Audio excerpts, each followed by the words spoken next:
Hey everyone.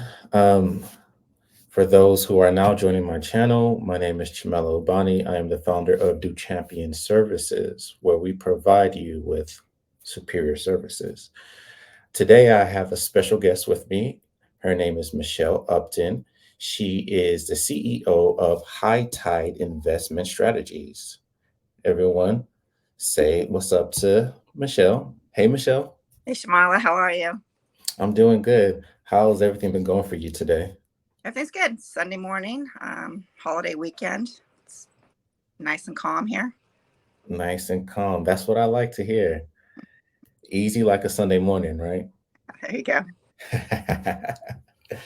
Well, Michelle, thank you for taking out time out your Sunday morning to come and join me on my podcast to interview you, to get to know a little bit about you, and as well as to talk about your favorite subject, real estate. Okay, sounds good. Shall we begin? Yes. Okay, great. So, first and foremost, Michelle, tell me a little bit about yourself. I live on Catalina Island in California, and I was raised here, and I've raised my two sons here. I've been married 35 years, and we had a kayak and snorkel business, rental business here for 30 years, which we recently sold to our eldest son. Um, After that, I kind of got into real estate. Well, I've been in real estate off and on for over the, but I got into long distance investing in Tennessee in 2021. This is 2023, so about 2 years. Um, and we did a couple Burr strategy houses. We currently have three single family homes and one triplex in Tennessee that are long term rentals. So I would love to keep going with that as well as find different markets to invest in. Gotcha. That's a very excellent. Regarding the long-term rentals, what I know you've had that kayak and the rental business, and then you sold that, and then you have the long-term rentals in Tennessee. What made you decide to go and choose the market of Tennessee out of all the places in the United States? I searched around a lot, trying to find the best market that would resonate with me. Basically, I went with Tennessee because I had met a woman who invested there, and she had a property manager, realtor, and a contractor. So she gave me her contacts, and we kind of hit it off. And they've helped me with every single, you know, they've looked at properties for me, videotaped properties for me. I Mhm. never really, I didn't go there physically until just this last April. So we were able to do everything remotely, rehab these houses. Just they're a fantastic team. So it really depends on who you have on the ground. If you're doing long distance investing, you need a good team to that you trust. No, I hear that. So currently on your team, how many people you have in your team, and what are their roles? Well, in Tennessee, I have the property manager. She's also a realtor, so she Mm. looks for me. She videos. She lets me know if it's worth getting the contract over there to look at, and then he'll get in and let me know what needs to be done, and go ahead and get the work done. He, I also have like a hard money lender on my team that I can, call up quickly and get funds for these deals.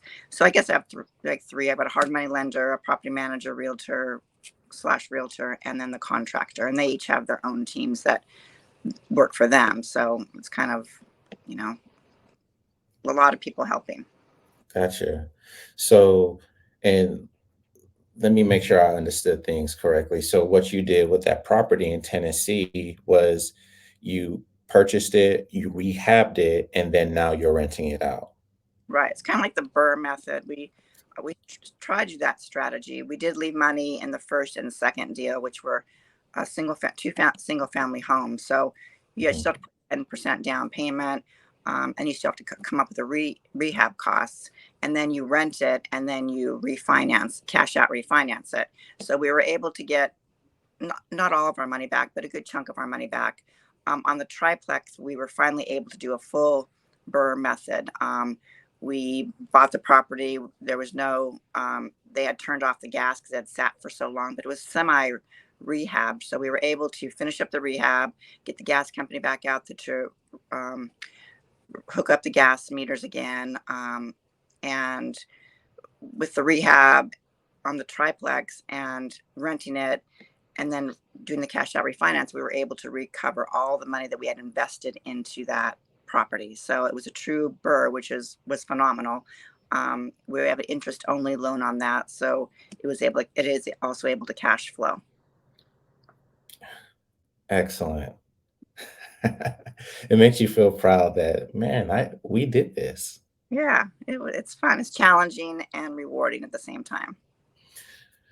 And what, I guess, for you, who you had a whole team out there in Tennessee that was able to do the legwork for you to make you feel comfortable with the investment decision that you made, with your current experience in real estate right now, would you ever blind buy without going and see the properties? Because you see like Pace Morby, he'll be out there and he'll look at a property online. He was like, "Oh yeah, that's what I want. Let me go and rent it out." And he has never even seen the property.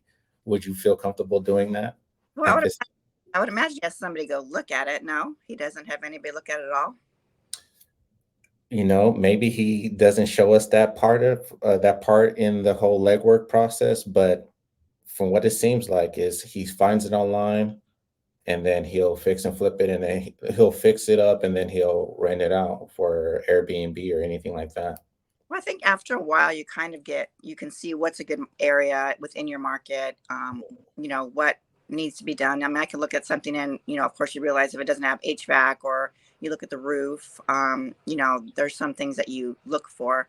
Typically, rehabs, if it's cosmetic rehab, even if it does need some extra work, if the price is right, then you can kind of judge that once you get in the habit of that. And I'm sure Pace has plenty of experience just looking things over quickly and realizing if it's a good deal or not. Gotcha, gotcha. And yeah, and that's what I figured that with, especially with the experience, you get comfortable and you can look at a property and say, yeah, I think this is a good deal. And it doesn't require too much work, especially since he's been a contractor before. And so he can look at a property and say, okay, this property needs this, has an estimate in his head. And then it's like, okay, this is probably how much rehab cost is going to be. Yeah, yeah, I'm sure he has way more practice than any of us will ever. Yeah. And for those people who are, it is their first time investing, would you recommend people start with wholesaling? Would you recommend them do a fix and flip first, or would you recommend them to just go and do a buy and hold strategy? I guess it depends on the funds that people have available to them. If you have money for a down payment, and if you can get a hard money loan, like you need 10% typically, plus closing costs, then then you have time to kind of do a rehab if you have the funding. If you don't have funding, I've never done wholesaling, but it seems like a pretty viable option. Although I've heard some states are kind of cutting back on wholesaling. So, but it sounds like a great way to get into the game. I'm just not familiar with it.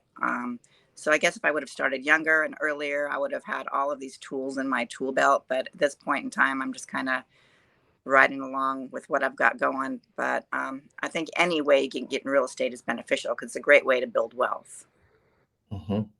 Yeah, I agree with you. And that's why, even though I'm late in the game, I decided to hop into real estate. I'm using Gator as a method to get my feet wet in the real estate game and then go full force from there. But I'm trying to I have my Gator business, and then from there, that's when I'm gonna start buying and holding property and take advantage of the tax advantages of owning property and all of that.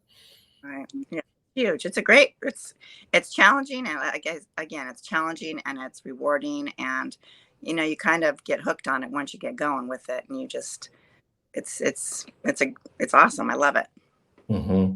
And would you say the best experience? How would you recommend a newbie who wants to get started in real estate? What would you So, okay, let me rephrase the question. So, as a gator, we have some type of idea with how the real estate transaction process works because we have to understand these things to know our true potential and what our role is. Um, Regarding that, do you recommend, I guess, for new, wow, this is a very hard question. Hold on. So, how would you recommend gators to become more savvy in real estate? So there are, like, what I've noticed is that with other gators, having learning how to underwrite, learning how to comp, and I think those two skills are essential if you're going to purchase real estate. So I guess I basically answered my own question. Start from there, right? Right. Well, the Gator method is based on real estate and real estate transactions. So people who, don't know about real estate should definitely start researching. There's so much to learn out there, and there's so many ways to get. There's books like and bigger pockets. There's podcasts. There's books. There's um, YouTube videos. But just find someone that resonates with you, and you can, maybe a book like Bigger Pockets has several books on real estate, and you can join that for free, I believe. But just educate yourself, because with the Gator method, you need to know basics, and you will within the lending aspect of it. But it's also good to know the different methods of real estate. And I think as you get in there and start growing as a Gator, you can't help but learn and take that information and move forward. Yeah, I I agree with you because for someone having no background in real estate, and I'm trying to get into real estate, I've noticed that with Gator, I've been exposed to a lot of things in real estate. So it's like a half shiny object syndrome. Like, oh wow, this is how you structure a deal for primary money lender. All right, let me go ahead and do this. Oh wow, what's this? You telling me I can also do wholesale? Okay, let me go and learn about that. Oh wow, underwriting. Like it's just like I'm going everywhere. And it's like I almost feel like the to be a successful gator, you have to be a jack of all trades, but the master of none. You have to know how to do a little bit of everything. Yeah, there's so much to learn in that program. It's pretty overwhelming. You just have to kind of take it section by section, and just put yourself out there and meet other people who can help you along your journey, and just keep going. I can see how. I get shiny stick syndrome too, and it's like, okay, sometimes it's best just to deal with what you've got going and focus on a couple things and be best at those, and then learn more from there. Right. I definitely agree. I definitely agree with that. What what is one thing about your real estate business venture that you didn't what is one successful thing that happened in your real estate investment venture that you did not expect to happen? Well, we set our goals for ourselves, and I feel like the real estate business, it kind of exponentially grows once you get going, because Hmm. so many opportunities that you can take advantage of. Um, I felt like these last 2 years have been kind of crazy. We bought the three, you know, two single families, triplex, another single family. We did a house on Catalina where I live, built an ADU, and a couple other things. I just feel like once you're in the zone and you're moving forward, I'm happy to say that I've been doing real estate consistently, and it is growing and teaching me so much. Yeah. Yeah. I can definitely see that. Like once you start, then it's just like everything just goes up from there. Right. And people, think the interest rates today, which are sitting at around 7.5, 8%, they want to wait things out and not get involved. But, they say, and it's true, the best time to invest in real estate was yesterday. The second best time is today. So you just have to take action and just do it. And you will be amazed at where it will lead you once you get started. Yeah. And especially since because of those high interest rates, sub two is becoming more and more popular method of acquiring real estate, and that's exactly what got me into wanting to purchase. Because like what? Because I was looking for a home, and I was like, "You're telling me if I buy this $365,000 house with a 7% interest rate, you're telling me my mortgage is going to be 3,400?" And you know that I thought that was just ridiculous, and so I was like, there has to be a better way. And so then I got it. Then I started looking into sub two, and I was like, huh, this is actually kind of nice. So it makes it easier to acquire property and not pay an arm and leg. So, and that was me thinking about living in a house. So imagine the potential you can have when you're trying to rent it out. Right. Yeah, it's definitely a great method to acquire real estate. I haven't really done that. I did that partially when we bought our home um, 30 years ago.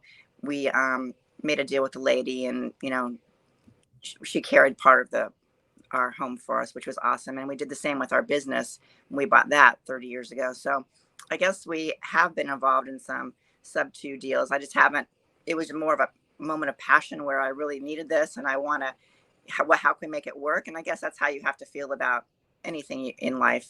Just be passionate about it and believe in it, and make it work. However you can. Yeah, yeah, I agree with that. And so I know we're 17 minutes in, so I'm going to wrap it up with this one last question. So, what's one question you wish I'd asked you, and how would you have answered that question? That's a tough one, Jamala. Did a fantastic job. You're such a great and eloquent interviewer. I appreciate all the questions. I can't really think of anything that you didn't ask, so I think you did a great job. And thank you for being so calm and compassionate and have great questions. Hmm. And so, where can my listeners find you online? I'm on LinkedIn and I guess Facebook, but I'm pretty much only on in my groups. But I'm trying to have a little bit more online presence. So I guess just LinkedIn is probably best. LinkedIn would be the best way. All right. And I will drop her LinkedIn information on the description below. So whenever you guys get a chance, go ahead and follow her on LinkedIn. And then I'm sure she'll update her LinkedIn to show her other social media. So that way you can also follow her on those social media platforms. Great advice. Thank you. Mhm. No problem. No problem. Well, Michelle, it was a pleasure talking to you. Thank you very much. Thank you so much. It was very nice. Mhm. Take care. Bye bye.